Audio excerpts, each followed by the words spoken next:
right, welcome back, everyone. It's Ron and Val, and we are ready for a new episode.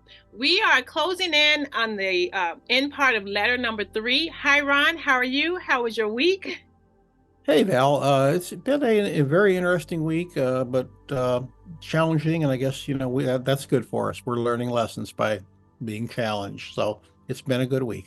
Awesome, awesome. I'm glad to see you, and I'm glad to get back started.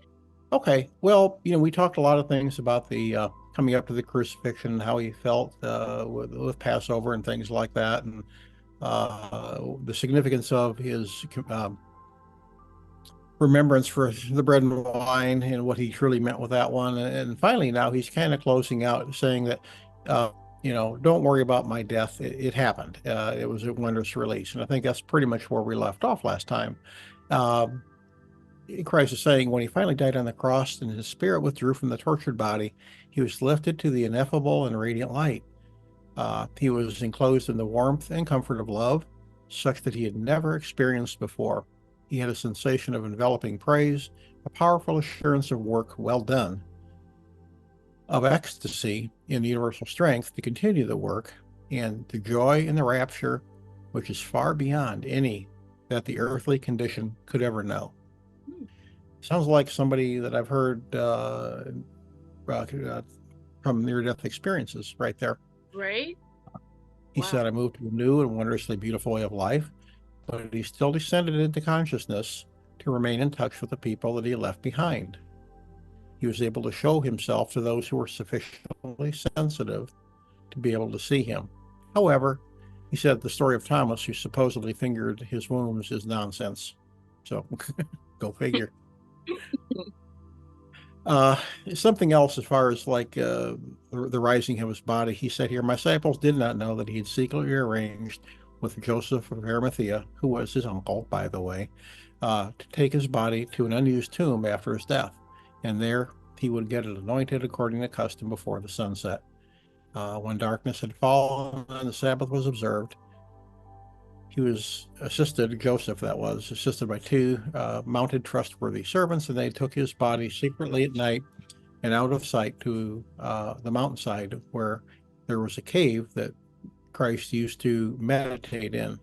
And they laid the body to rest there, and it's been very well hidden and uh, free from molestation to this day, he says. Wow. And just to kind of further punctuate here, he says, it's been said of him that his body rose from the dead. And what an absurdly conjured up by earthly minds, uh, which were totally lost to satisfactorily explain his death as a felon on the cross. What would I need of a body to continue existence in the next dimension?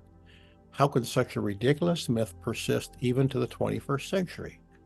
It has been a measure of the lack of understanding of Christians, in quotes, that they have blindly accepted such a dogma to this very time. Uh, I think he set the groundwork really well throughout the letters up to this point, explaining about how we have the physical existence, how what our world is really made of, that our consciousness the is what lives on, and this just all kind of tidies up all the things that we learned in church that we're like, well, just trust this and trust that, and um, this makes sense. I guess if you're a little kid and you're in school and whether it be sister or a lay teacher or whatever, and they tell you all this stuff about how Christ lived and how he died and the current Christian dogma of what events all supposedly took place, and you really got to wonder like, wow, how did that happen? Wow, oh, that must be neat. But he also relates in here that back then the ancient people didn't think life could exist without the body. And so, for him to move on, he had to take his body with him. And that goes all the way back even to the Egyptians, where they would, I think they would harvest the organs or something like that and put them Yep. in the crypt with the person to preserve it for the afterlife. And, that was a whole, it's just the way it was because they didn't understand the spiritual side of it. And granted, a lot of people today still don't accept that, but, sorry, it's true. Go back to the letters here. A complete truth is the best answer. not just the side of the victor, but the people who had things taken away or had loss or whatever. We need to try to understand the whole thing. There's two paragraphs here that really strike home that I'd like to close out with once we get to that point. Oh no, go ahead, Ron. I was just thinking to myself as well. Yeah. No, that's fine. Okay. Well, Christ is saying here, please read and reread these letters that they may eventually become absorbed into your consciousness. I'm getting there with this myself personally. And he says, as you do so, you will be journeying toward the light, and you will radiate light to others. Such light is not just light as is electricity, but it's the very nature of universal consciousness, which he's described to us back in letter 1.